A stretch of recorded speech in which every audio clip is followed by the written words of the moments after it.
So we'll get started. So like I said, I'm going to start by showing you our existing listening and reading comprehension material that we have available. And many of you will probably be aware of this already, but just in case there's people out there who aren't aware of this, and there is a lot of people who still predominantly use the platform for vocabulary and aren't aware of some of the newer content we've got. So if that's you, or if we've got a colleague in that boat, please, we would love you to make sure you're looking at our smart lesson content as well. So I'm going to head into the content library, and then, as you will most likely know, you can choose your language down the left-hand side.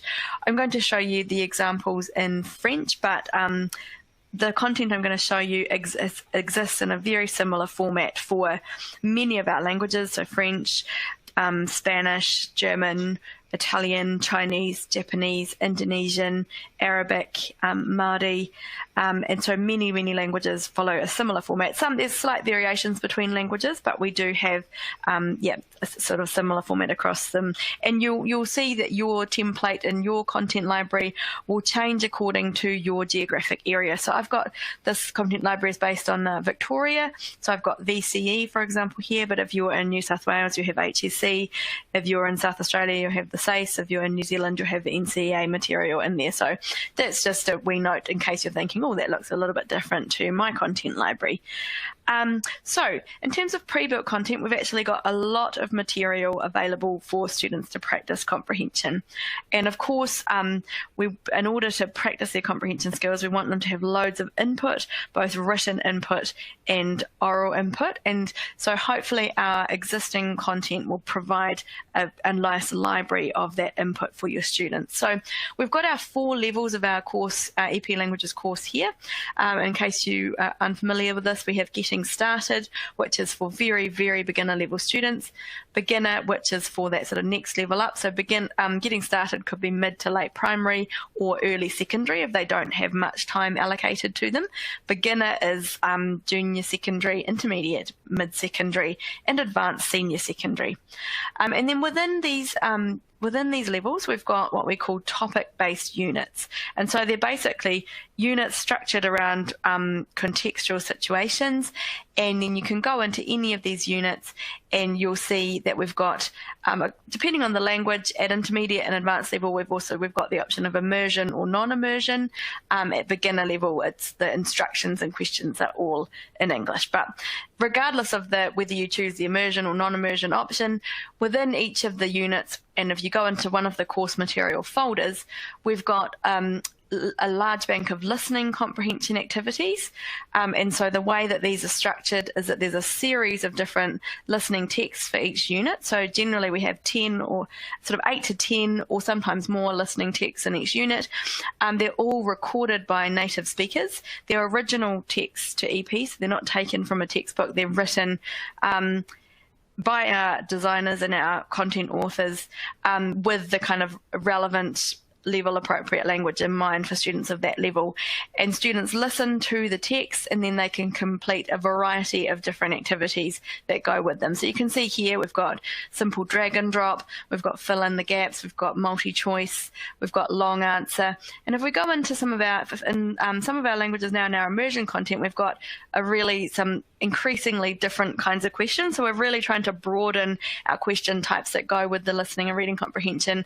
So you can see here we've got multi-choice with images, we've got finishing sentences, and we've even got some where, long answer, and in some of the questions we've got some where they've got to sort of trace directions on maps and things. So we're really, as our content authoring tools develop, we're really trying to diversify the kinds of questions we can include alongside the listening and reading comprehension text and match as many different exam style questions as we can. So sort of taking into account all the exam requirements from around the world that we're working with and really trying to develop question banks that are going to be helpful for students in exams right from beginner level through to advanced level. So that's the listening. So there's all these different listening comprehension activities. Students can work through at their own pace. They can use the snail button to slow it down. So it's a great way for them to differentiate. They can listen as many times as they want to. So really work through them at their own pace.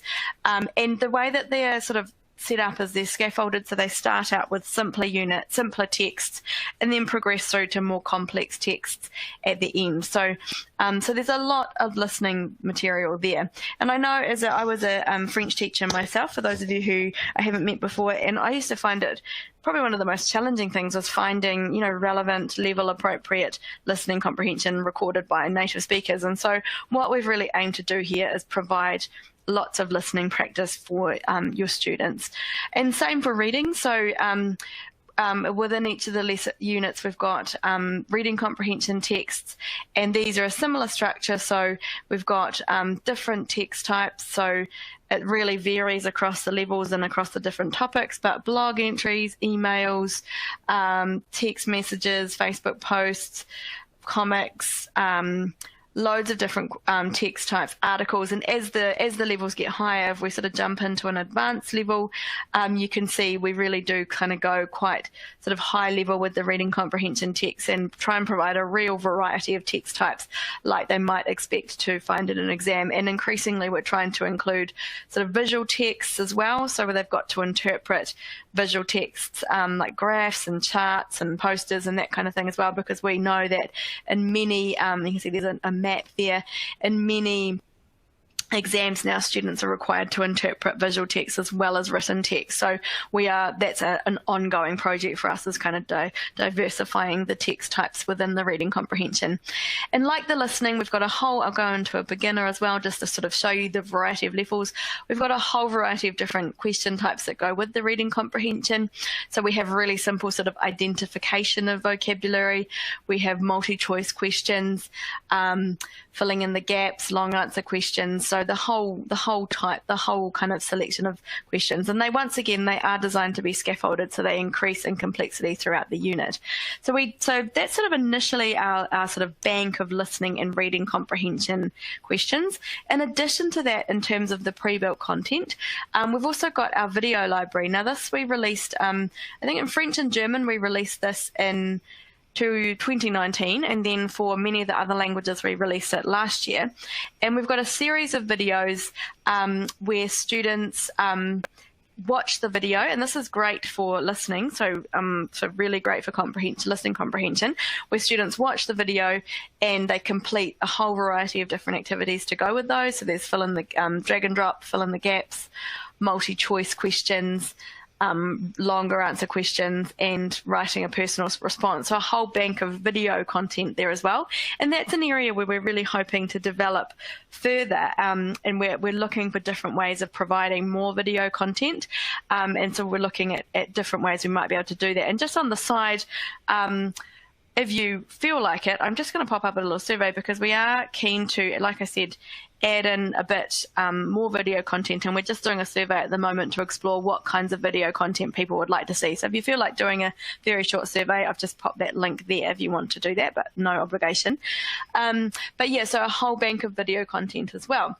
Now there's lots of different ways that you can use this pre-built content. So you can simply assign it as a task. So say you're working on, family and pets with your Year 9 class or your Year 7 class, and you think, yes, I want my students to do some reading and listening comprehension. You can click on those lessons, you can click on assign, and you can assign that as a task to your students. And I imagine a lot of you, if you've been using EP for a while, you'll be familiar with how to do that. And if not, please do let me know, and I'm more than happy to run through that. But I'm sort of going to assume that you will be familiar with setting a task. So the first basic level is you can get your students to complete it independently, work through it at their own pace on their own devices. And that's probably the kind of most straightforward option. And obviously you would do a bit of pre-teaching of the vocabulary. You would work through, do lots of other activities in class as well to support that. But lots of other things you could do. So in terms of pre-reading or pre-listening activities, we've also got our introduction activities that you can use as well alongside the listening and the reading. So if we go into any of these units, you can see in the course material folder we've got this introduction unit, and you can actually assign this alongside the listening and reading lessons, and this will be a really good way of sort of pre-teaching some of the vocab and the expressions that they might expect to find in those listening and reading texts. Another option for pre-teaching vocab is we've got vocab glossaries to go alongside the units as well. So it really depends how you like to teach vocab and how you like to introduce new language. And I had a teacher ask me today, or not today, sorry, a few days ago, you know, what's the correct order to do it in? Do you present them with the vocab list first and then get them to do it, or do you do the vocab list after? And I said, well, there's really no correct answer to that. It really depends on your preference and your students and how you kind of work. And so you could assign the vocab glossaries before the students are completing those comprehension activities, or you could assign them afterwards. It really just depends. And these vocab lists, they cover a lot of the words that the students will meet in those listening and reading texts. So if you think the reading and listening text may be, you know, a slightly higher level than what your students will have the vocab for, if they can work through these vocab lists, then that does introduce them to pretty much all of the words that they'll encounter in those. But like I said, it's really up to you whether you want to use them as a pre-reading or listening activity or a post-reading and listening activity. And if you're not familiar with how the vocab lists work, you can assign these as a task as well, and you can set them in different modes. So we have reading mode, which is French text to English, writing mode, which is English text to written target language, sorry, not just French, listening mode, which is spoken target language to English, and dictation mode, which is spoken target language to written target language. So I'm getting my words tangled here. So there's lots of different modes, and you'll more than likely be aware it's a great way of drilling vocabulary. So that can be as a pre or post reading or listening task. But other things you can do is getting students to predict vocabulary that they might encounter. So looking at the topic of the text or the text type and thinking, okay, maybe as a class, what kinds of words might we expect to hear in this text, or what words might we expect to see, and really getting them to brainstorm the kinds of vocabulary they might expect to find. And that's a really good pre-listening or reading strategy. And even looking at the titles of text and the text type, that can be a really good indicator of what they might encounter as well. You can get them to brainstorm as a class, or you might get them to do their own individual brainstorm. And it's actually possible within our lessons now, and we'll cover this when we get to the content editing and creation side of things, it's actually possible to add in like a Google Doc or a Padlet or something like that to make the lessons more interactive and to actually brainstorm in the lesson. We can't add them in from our end, because obviously you wouldn't want the whole world brainstorming on the same document, but you can do that on a class level at your end and really easily add in a Google Doc. And I'll cover that shortly when we sort of head over to the content creation side of things. You can also read through the text as a class and listen to the text as a class and go through them. So you might project the text on the board. So say if we go into one of our reading texts and we've got what we call full screen mode. So if we go into a reading comprehension activity, let's have a look at this one, and you can go into this full screen mode, and so it comes up sort of like a PowerPoint, and you can project that on the board, and you can talk through this as a class and go through vocab. You can get the students to read it out loud. You can go through vocab together, and you can discuss it together as a class before the students actually come to doing the comprehension activities, or vice versa. You can flip it around. You can get them to work through it independently first, and then you can discuss it at the end. So you can really choose the approach you want. On a similar note, you can also use it in a kind of flipped learning environment where you might get the students to do the pre-reading at home, to complete all these reading activities at home, and the listening as well, because they've got all of that there to access on their own devices. And then you might get them to come to class with the expectation that they've done that already, and then you might have some of those discussion activities and more interactive activities based on the texts when they get to class. So you might say, right, do this reading comprehension task at home. We're going to come to class next Monday, and we're going to have conversations in pairs where you discuss your opinions of the text. So that's something, obviously that's a higher level kind of activity that you might do with a higher level class, but just another sort of way of looking at it. So it doesn't just have to be students completing this for homework at their own pace. You can use these activities as a basis for so many more things. You might also, another great reading and listening comprehension strategy is getting students to either to rewrite questions to go with the text. So they might complete the questions that are there with it or complete the activities. You might get them to create some new activities to go with them. And potentially you could collaborate and have them add those into a Google Doc or a shared document somewhere, and you could even make those into smart lessons on EP as well. So there's lots of, and I used to find that quite a good activity to do sort of as exam preparation, actually get students to generate new questions for a text to get them really thinking about exam style questions and how they're made up. With the listening activity, so I'll come out of this full screen mode now, we also have the listening transcripts available, and this is sort of a little bit hidden. Quite a few people don't realise these are there. But if we go into, so beginner French and go into the teacher guide, and you can find these in two different places actually. It's both in this Teacher Start Here folder and in the different leveled folders. So we can go into Teacher Resources Beginner, or we can go into the Beginner folder and go into Teacher Guide. And here you'll find the listening transcripts. So you can get these, and you can actually, for each unit, you can get the listening transcripts, and you can actually download and print those. And so you can use those for all sorts of activities as well. You might just simply have the students reading through them.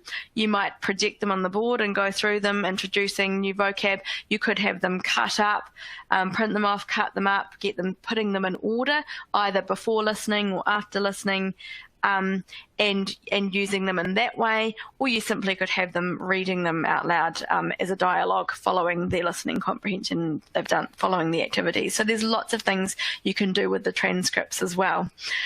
You can also have the students working through them in groups, so it might be part of a learning station. So you might, if you don't have everyone on their own devices and students are rotating around, and you might have a pod of Chromebooks or a pod of iPads or something within the classroom, you can have a reading comprehension station or a listening comprehension station where students are working together as a group and working through the reading comprehension text together.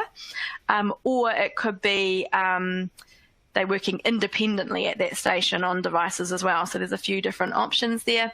And you might also do something like when they're working on these activities, whether it's in a group or independently, requiring them to kind of make a list of new words that they're coming across. So they could make their own little list of words, either on paper or in a document somewhere, however you want to operate, or it could even be integrated into a Google Doc within the EP lesson, where the students are making a note of the vocab that they're learning alongside, so that they can come back to that. And there's even the possibility of taking it the next step further, and students can actually create their own vocab lists in EP as well. So they might make a note of the vocab they've learned from that reading or listening comprehension activity, and then make their own vocab list based on that.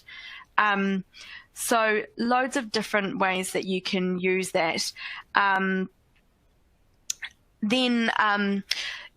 You can have all sorts of sort of response to text as well. So, okay, we'll complete the activities, and then we're going to have a debate, or we're going to get, and that's sort of moving more into production. But obviously the comprehension is a big part of that before you move to that production stage. So that's a few different ways that you could think about using some of our pre-built listening and reading activities that we have available. Another thing to think about and consider is our peer review function. So this is also slightly hidden if you don't know about it already.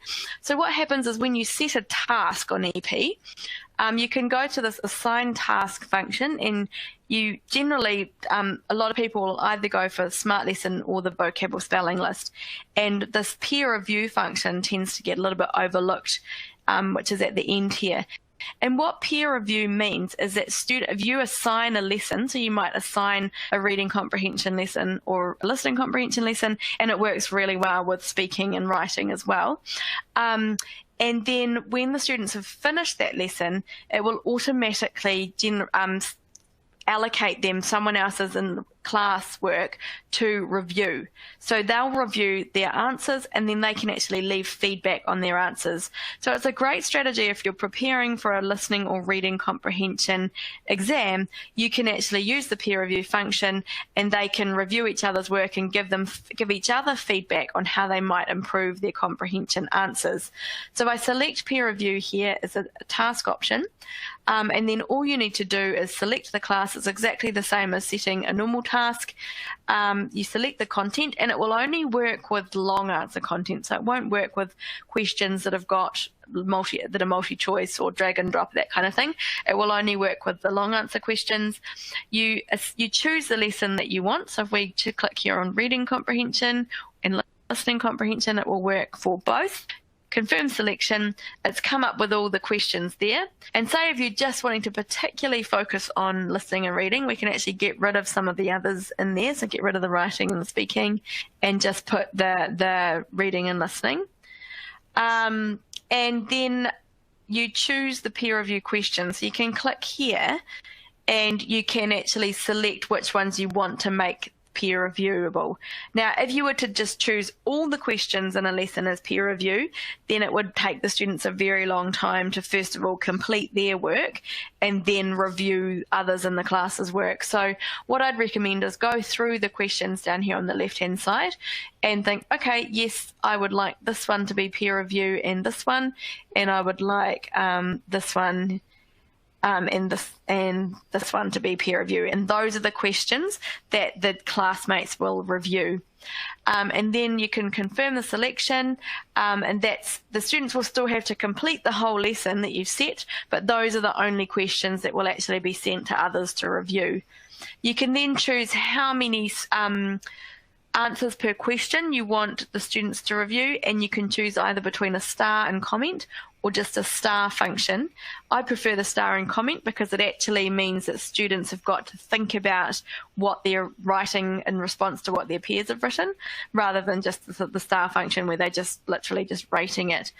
And then the rest of the task settings are the same, and you assign the task. And what happens is the students would go to the task as they normally do. They start the task, they work through it, they complete all their reading or listening comprehension activities, and then it will automatically begin to assign different students in the class their work. And what I would recommend is if you are using this for listening and reading specifically in preparation for exams or just in general to improve their reading and listening skills, is that you do a bit of pre-teaching. So you say, okay, well, what are we looking for in our answers? What are we required to do? Are we train them for the things that you want them to be able to give feedback on before they go into that review process. But it can be a really useful strategy if you're preparing for a particular kind of listening and reading comprehension and there's certain things that you want them to focus on. Then if you can pre-teach those before they do the peer reviewing, that can be that's really helpful. So that's another thing to keep in mind if you're doing a specific focus on comprehension. And it probably would work, I would think, depending on the class, it may be more suitable for higher level classes, but would still work with all levels. So that's just another thing to think about. Now, sort of in terms of what you can do in terms of creating content. So we've obviously looked at all of our pre-built content and different ways you can use it, and hopefully you've taken away some strategies there that you can use for using our pre-built content for listening and reading. There's also loads of things you can do in terms of creating content. And this you may or may not be familiar with this part of our platform. And I could go on about this for a long time, for another hour. I'm not going to do that. I'm just going to show you a few key bits and pieces within the content editing tools, but we will be running some more in-depth webinars later in the term that cover more content creation things. So the first thing you need to do when you're creating content is make sure you're in edit mode over on the right hand side there, and then it comes up with this my content area, and this is where you can build your own content in all of your different languages, and you can and it's private for you. So if you're working on building a lesson and then you've got to go away and go out of it and then come back to finish it, no one will be able to see it while you're still in that creation stage. So all you need to do once you're in this My Content area is click on Smart Lesson, And then this kind of Smart Lesson index comes up, and a Smart Lesson is what all of our sort of pre-built lessons are.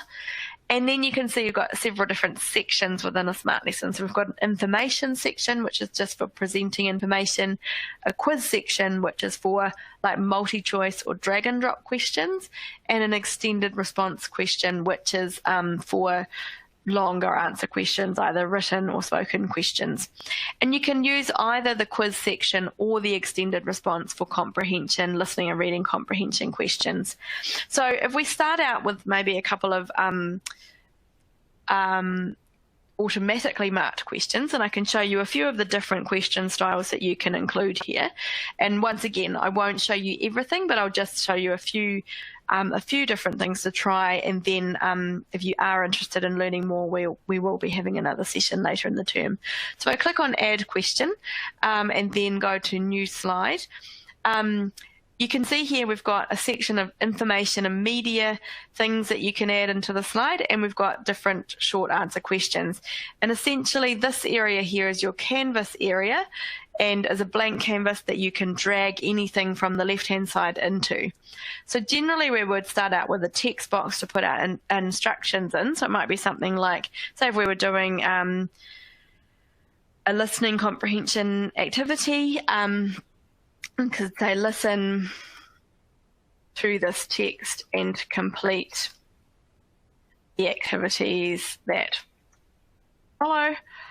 And you can write all of your instructions in the target language as well. So I'm just writing them in English because we've got a number of different people teaching different languages today, but you can write instructions in the target language. So you can then edit that text box and change it and adapt it, change the color, change the formatting like you would in a normal text, and then you can drag any of these media boxes over. So if it's a listening comprehension, it could be an audio file, it could be a video, it could be a YouTube clip, it can be any kind of stimulus material.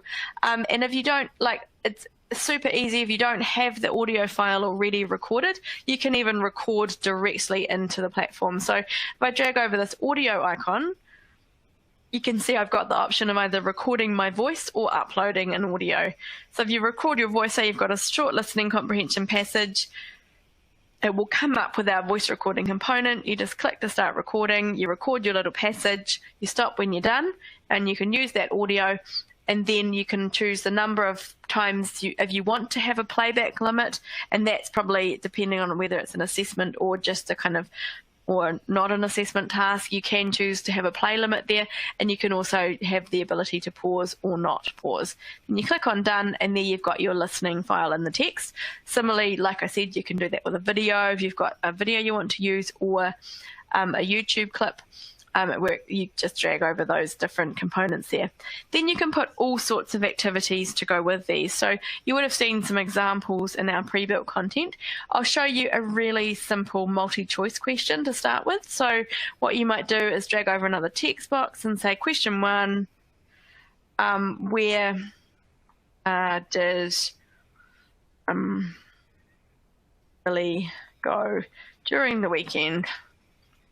And likewise, you can have the instructions in the target language as well.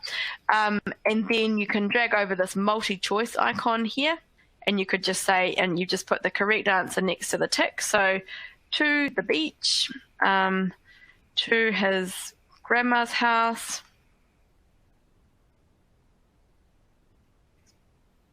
you can add more options there, to the shopping mall, and so forth. So you've got you can add as many options as you like, and you can also add images in there. So you could have all the questions in the target language, and instead of putting a sentence, you can actually just click on the image icon, and you can add an image into the question as well. So that's another option for if you want to keep it target language and not have English questions there.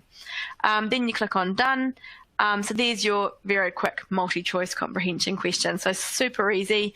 The next kind of question you can do, and you can either put this on the same slide or you can add a new slide. So if you want to have all the questions lined up just on one side, you can do that. So you would drag over another text box. I might just do it. We generally tend to add do a question per slide in our content, and the reason we do that is just because of the points. So if you wanted to kind of follow that model, all you do is just click Add New Slide, and then you start the process again, drag over the text box, listen to this text and complete the activities.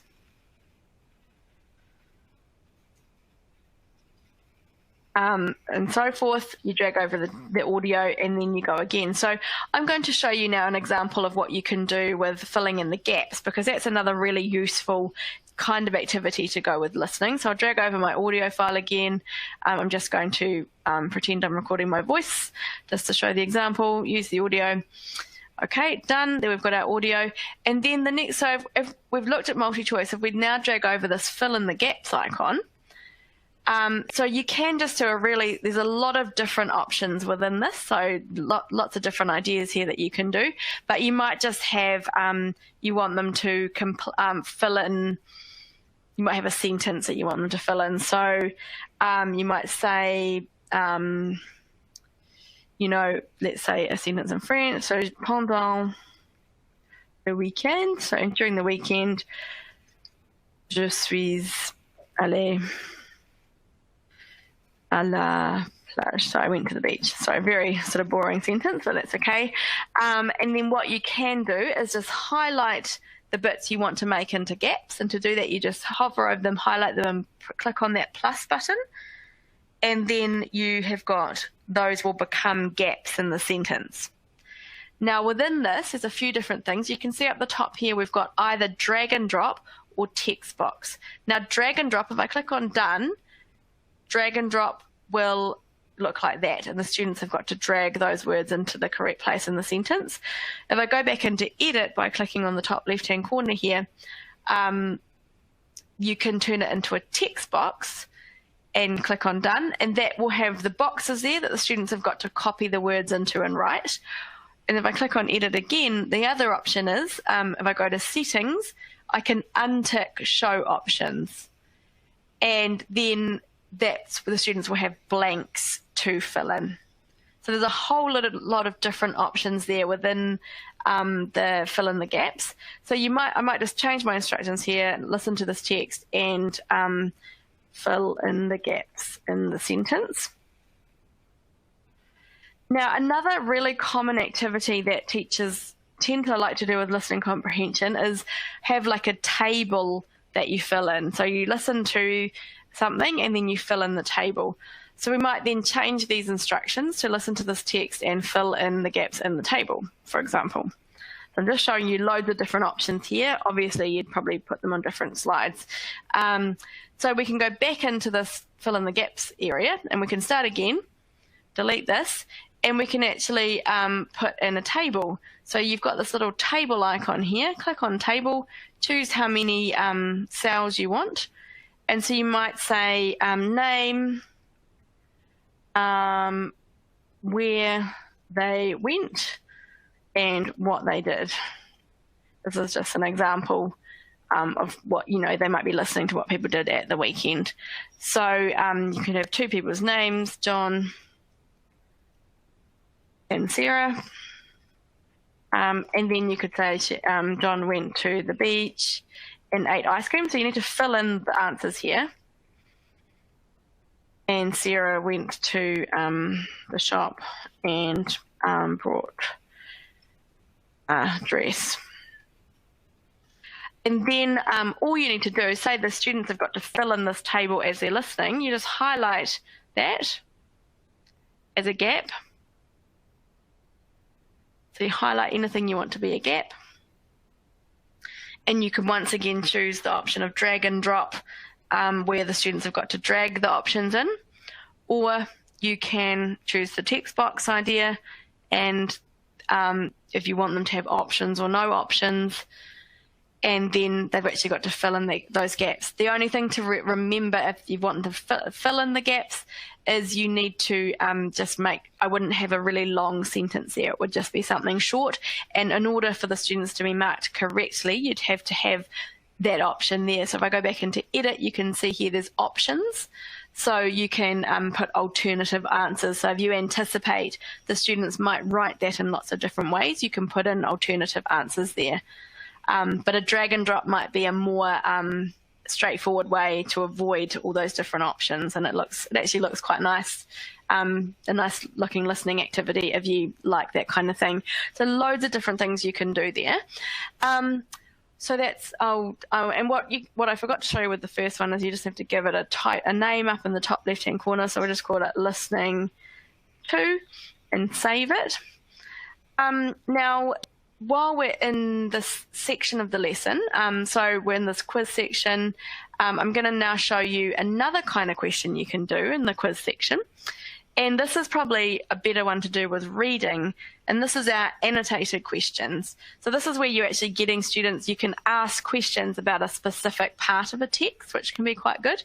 So once again, we'll bring over our text box, and we could say, read this text and answer the questions, for example.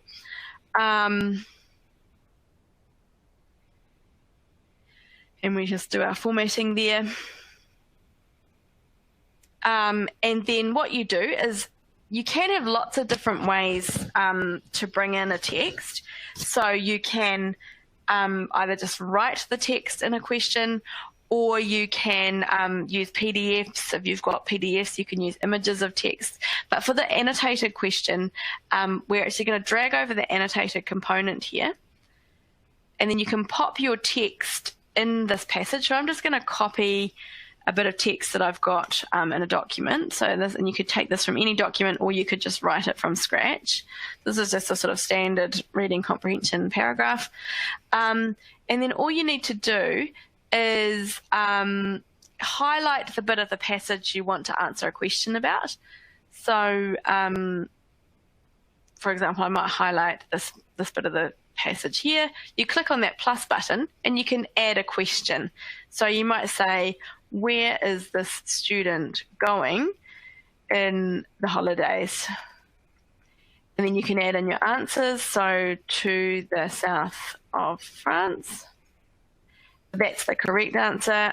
To Germany, to Australia, etc. So there you've got the different options there.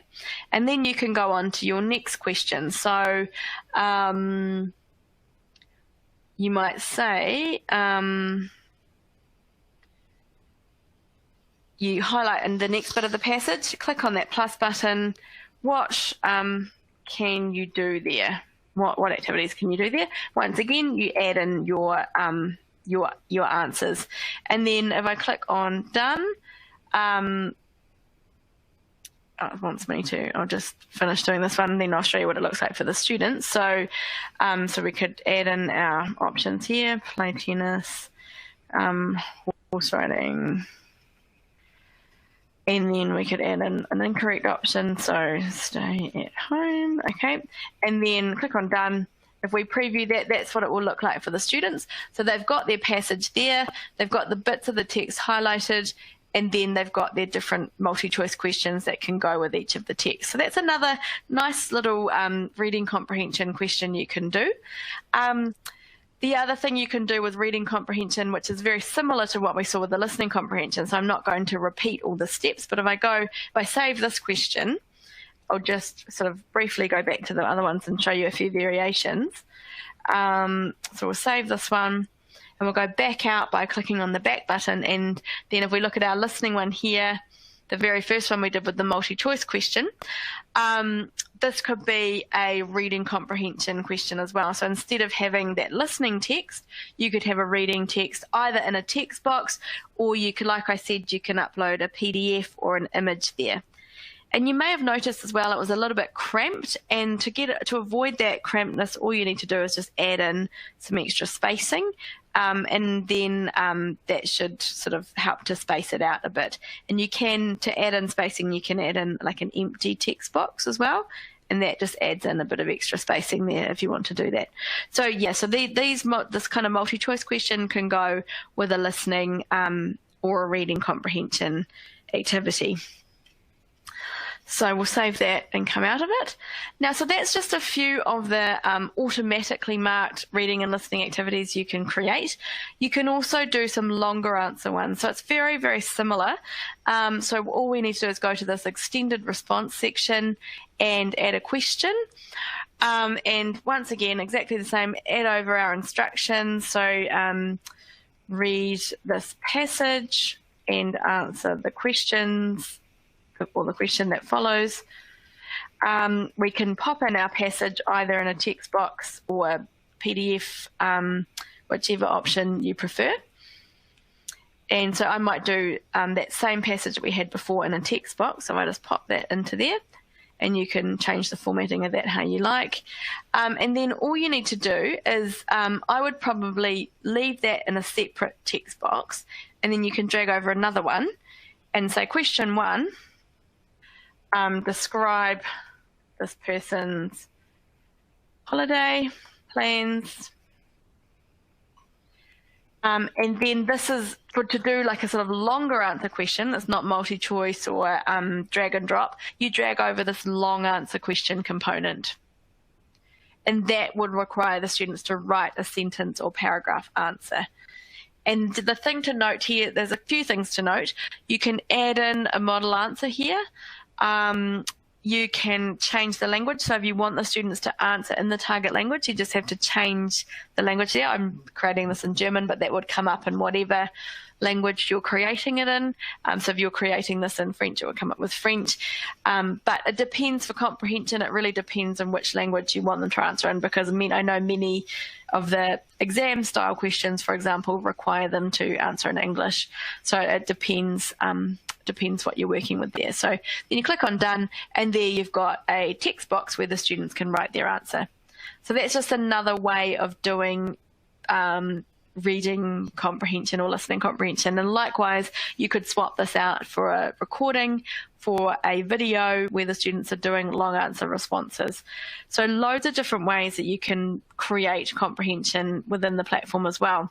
One final thought as well is actually getting the students to generate some comprehension material. And there's lots of different, there's, as always, loads of variation in how you can do this. But one idea I really like is getting the students to perhaps submit something through EP. So I'm going to save this question. This is quite different now. It's quite a different style of activity, but quite cool if you feel like giving something new a go. So we could add in a new section just to show you this. So what you could do is create a question where the students have actually got to make a video or write something about anything that you might be learning about. So we drag over our text box and say, for example, make a video of yourself describing your ideal house,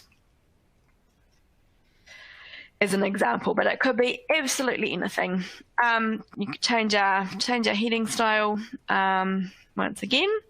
And then what you can do is use, and this is a really cool component that we've got, which is a little bit unknown, is this uploading component.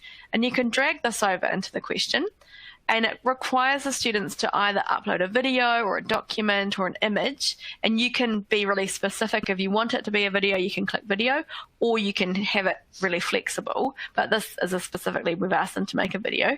And so what the students would see, and I'll just add in that extra space there, is they would see this. So make a video of yourself describing your ideal house. So they would go away, make a video in the target language, probably want to add into that instruction in French or in Japanese, because as we know, students often need those really specific instructions. Then they upload their videos to here, or they can do it through Google Drive, and then that will come through to you, and you can see their videos and you can download them. And then so a cool idea could be that you can actually then use the student videos to make the comprehension activities. So you could then upload the student videos to Smart Lessons and add some questions in to go with them. And you could even get the students to generate those questions. So you could actually have in this original activity here, make a video of yourself describing your ideal house and upload it here. And then you could add in another text box. I feel quite excited about doing this. I'd quite like to try this with students myself, actually. And you could say, write some questions to go with your video and in the space below. And you could do your formatting with the instructions again. And then have a text box in here. And so then you could have that. And then so essentially the students are submitting their video, they're writing some questions to go with them. That will come through to you. You can then quickly download the videos, pop them into Smart Lessons and copy and paste the questions into those Smart Lessons, and then assign that to your student, and you've got to the whole class. So they've got a whole bank of listening activities or videos, or it could be anything that their classmates have produced with questions to go with it, that the students have essentially created, but you're just collating within EP. So I know that's a little bit complicated, and maybe something as a sort of, if you're feeling like a challenge or something a little bit different to try, and if you think your students would respond well to that, that's just a kind of another thing you could try. So hopefully, I'm going to stop there because I feel like I've given you loads and loads of information, loads of different things you could do. Before you go creating anything, I would definitely recommend that you look through all of our existing pre-built content first, because like I said at the start, we do have an awful lot. We've covered lots of different ways you can use that to help with student listening and reading comprehension. Then if you're keen to give content creation a try, go for it. And hopefully I've given you a few options there for what you might do with the content creation side of things. So I hope that's been useful. I hope you've all been able to take something new away from the session. If you do have questions, feel free to pop them in the Q&A area and I can answer those. Otherwise, enjoy the rest of your day, your afternoon or evening, depending on where you are in the world. And we look forward to seeing you next time. And just a reminder, if you feel like doing a survey about video content, please feel free to click on that link, but absolutely no obligation to do so. So thank you for joining me. Great to have you here, and I hope that you've taken something away from the session. And have a great rest of the day and week.